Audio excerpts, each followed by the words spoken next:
اور قربان جاؤں حضرت سلطان باہو رحمت اللہ تعالی علیہ، کیونکہ آپ بھی سروری قادری تھے، آپ کیا لکھتے ہیں؟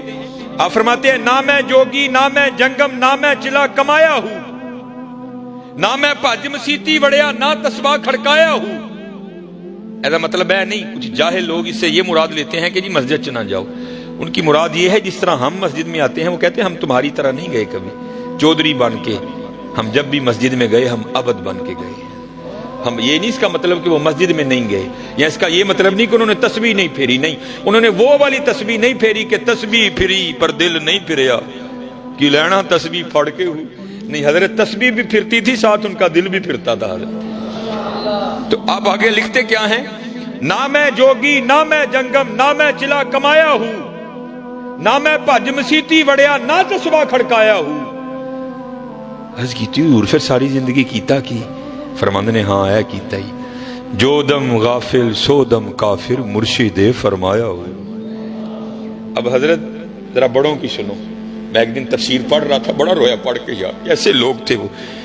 حضرت جنید بغدادی رحمت اللہ تعالی علیہ آپ حجام کی دکان پر گئے اپنا خط بنوانے کے لیے، اس نے حضرت کا خط بنایا، اس کے بعد اس نے جب حضرت کی لبیں درست کرنا چاہی نا آپ کی مونچھیں، تو اس نے وہ اس طرح قریب کیا تو کیا دیکھتا ہے کہ حضرت وہاں بیٹھ کر بھی ذکر الہی میں مشغول ہیں، جس کی وجہ سے ہونٹ حرکت میں ہیں، تو اس نے وہ اس طرح پیچھے کر لیا اور عرض کرتا ہے حضرت آپ ذکر الہی کر رہے ہیں جس کی وجہ سے ہونٹ حرکت میں ہے، یہ اس طرح ہے، لوہا ہے، یہ نہیں دیکھے گا کہ لب ولی کے ہیں یا دنیا دار کے ہیں، یہ تو چلے گا تو کاٹ دے گا، مجھے خدشہ ہے کہ کہیں آپ کا ہونٹ نہ کٹ جائے۔ آپ اس طرح کریں، تھوڑی دیر کے لیے ذکر کا سلسلہ موقوف کریں تاکہ میں آپ کی مونچھیں درست کروں۔ آئے ہائے، آپ کیا جواباً ارشاد فرماتے ہیں؟ آپ فرماتے ہیں چلا اس طرح، اوے ہونٹ کٹتا ہے تو کٹنے دے، میں نے اپنے یار کا ذکر نہیں چھوڑنا۔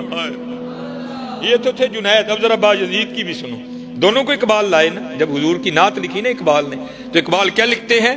شوکت سنجر و سلیم تیرے جلال کی نمود، فقر جنید و باجزید تیرا جمال بے نقاب۔ اب ذرا باجزید کی بھی سنو، حضرت نقشبندی بابے، آپ کے ایک خادم ہیں جن کا نام تھا زید، وہ کہتے جب میں حضرت کی خدمت میں آیا نا پہلے دن بطور خادم، تو حضرت مجھے پوچھتے ہیں اور تیرا نام کی ہے؟ تو کہتے ہیں میں نے عرض کی حضور میرا نام زید ہے۔ کہتے دن گزر گیا رات بیت گئی، اگلی صبح پھر پوچھتے ہیں اور تیرا نام کیا ہے؟ کہتے میں نے عرض کی حضور میرا نام زید ہے۔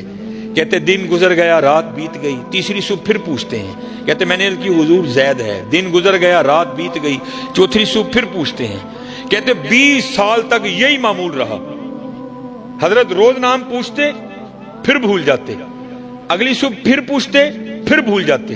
کہتے جب 20 سال اسی طرح گزر گئے نا تو میرے دل میں خیال آیا، اوہ زید لگتا پیر صاحب تیرے تو راضی نہیں، اتنی بے توجہی، 20 سال ہونے کو آئے تیرا نام ہی نہیں یاد ہوا۔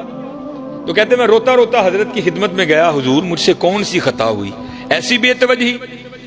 تو صوفی بڑے رقیق القلب ہوتے ہیں نا، آپ بھی رو پڑے، آپ نے فرمایا تو کیوں رو رہا ہے؟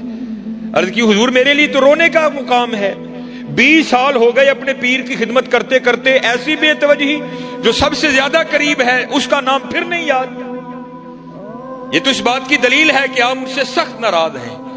تو کہتے ہیں حضور رو کر کہنے لگے جا اپنا کام کر، تو نہ اس کام میں پڑ، یہ بات خوشی یا ناراضگی کی نہیں ہے۔ وہ کہتا ہے حضرت میں تو نہیں اٹھوں گا جب تک مجھے نہیں بتائیں گے یہ بے توجہی کیوں، 20 سال ہوئے میرا نام نہیں یاد ہوا۔ تو کہتے باجزید رو پڑے، فرمانے لگے بات خوشی یا ناراضگی کی نہیں ہے، ہاں بات یہ ہے کہ جب سے میں نے اس کا نام یاد کیا ہے مجھے سارے نام بھول گئے۔